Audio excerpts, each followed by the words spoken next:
প্যালেস্টাইনের দিকে তাকান, প্যালেস্টাইনের দিকে তাকান, কতগুলো বাচ্চা, নিরীহ বাচ্চাদেরকে এত মারার পরেও আলহামদুলিল্লাহ আল্লাহ পাক ওইখানকার মাদের গর্ভে যমজ সন্তান দান করে। দেখবেন পৃথিবীর সবচেয়ে বেশি যমজ সন্তান হয় ছেলে সন্তান প্যালেস্টাইনে। সুবহান আল্লাহ পাকে দেখেন। তো মুসা আলাইহিস সালামকে আল্লাহ পাক জন্ম দিয়েছেন পরের বছর, মানে যে বছর জবাই করা চলছে তার পরের বছর মুসা আলাইহিস সালাম জন্ম নিয়েছে। এবার তার মা তো ভীত সন্তুষ্ট, কী করবেন, কিভাবে হবে, ফেরাউন জানতে পারলে তো মেরে ফেলা হবে। এখন আল্লাহ পাক তাকে ওহী করলেন। এই ওহীটা নবুয়ত না, কিন্তু মনের মধ্যে ইলহাম। এটা কি বলি? ইলহাম, যে তুমি তোমার সন্তানকে ভাসিয়ে দাও। কোথায় ভাসাবে? কোনো মা পারবে? বলে তো মারা কেটে পারবে?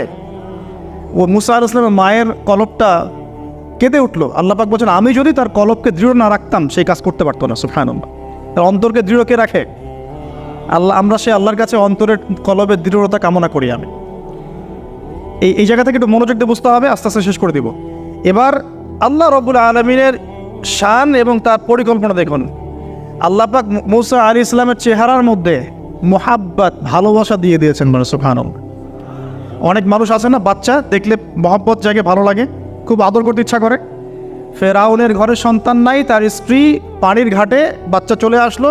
বাচ্চা দেখে সে বলছে, মাশাআল্লাহ, এত চমৎকার একটা সন্তান, ফুটফুটে বাচ্চা।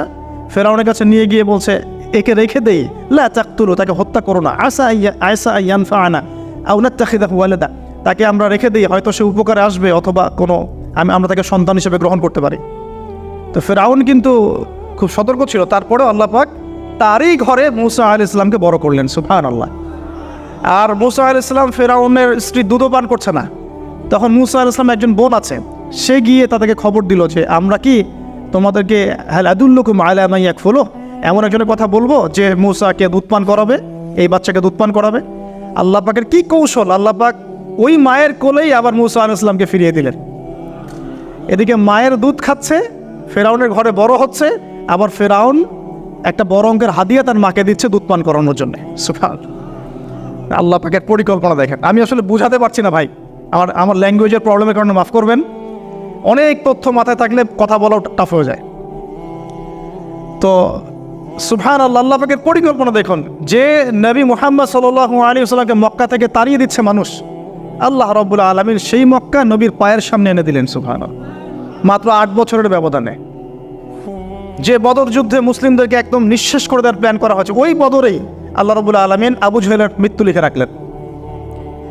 যে ইউসুফকে কুয়ায় ফেলে দিল তার ভাইরা, সেই ইউসুফকে আল্লাহ পাক সেখান থেকে কারাগার, রাজপ্রাসাদ, সেখান থেকে কারাগার, সেখান থেকে আবার নিয়ে আসলেন মিশরের পলিটিক্যাল পাওয়ারে। আল্লাহর পরিকল্পনা। যে ইয়াসরিব একসময় ইহুদিদের দাপটের জায়গা ছিল, ওই ইয়াসরিব মুসলিমদের পরতলগত করলেন আল্লাহ পাক হিজরত করিয়া। বাদশাহ নাজাশী আবিসিনিয়ায়, আমি তো মালয়েশিয়াকে একটা আবিসিনিয়া মনে করি, এখানে মাশাআল্লাহ এরকম পরিবেশ আছে, শান্তিপূর্ণ ইসলামী পরিবেশ। বাদশাহ নাজাশীর এরকম পরিবেশ ছিল। বাদশাহ নাজাশী কিন্তু মুসলিম ছিল না, সে খ্রিস্টান ছিল। তারপরেও নবীজি বলতেন, বাদশাহ নাজাশীর রাজ্যে কেউ জুলুমের শিকার হয় না। সুবহানাল্লাহ। যদিও সে মুসলিম ছিল না, ওখানে ইসলাম নিয়ে গেলেন আল্লাহ পাক। ওখান থেকে পুরো আফ্রিকায় ইসলাম ছড়িয়ে পড়লো। সুবহানাল্লাহ।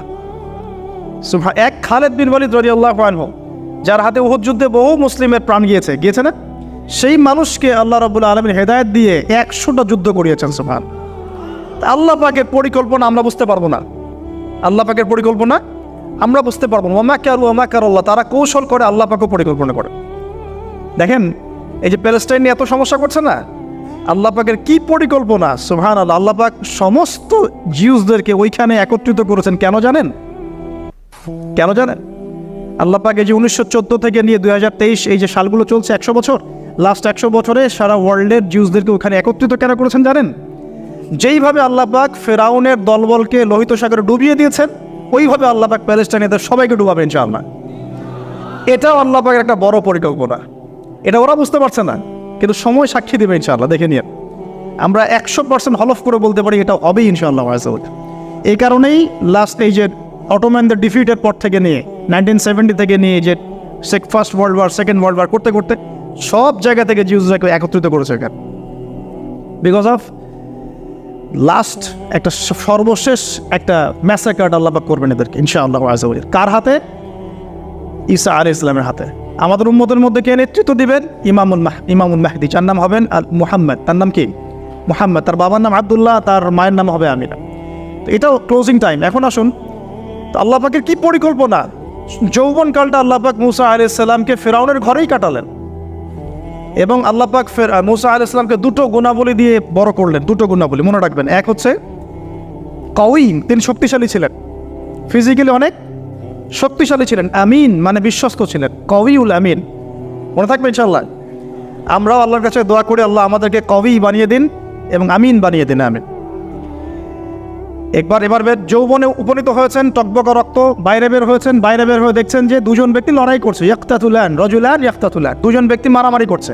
একজন মিন শিয়াতি, তার বনু ইসরাইল কওমের মধ্যে, আরেকজন হচ্ছে আদুই, তার শত্রুর মধ্যে। তো মুসা আলাইহিস সালাম গিয়ে সাহায্য করতে চাইলেন তার কম, আমরা বলি না দেশি ভাই সাপোর্ট দিই, তাই না? আচ্ছা, তো মুসা আলাইহিস সালাম গিয়ে সাপোর্ট দিতে গিয়ে শোনেন, ফাওয়াকাযাহু মুসা ফাকাদা আলাইহি, মুসা আলাইহিস সালাম মাত্র একটা ঘুষি দিয়েছেন, এক ঘুষিতেই ওই ব্যক্তি ডেড, স্পট ডেড।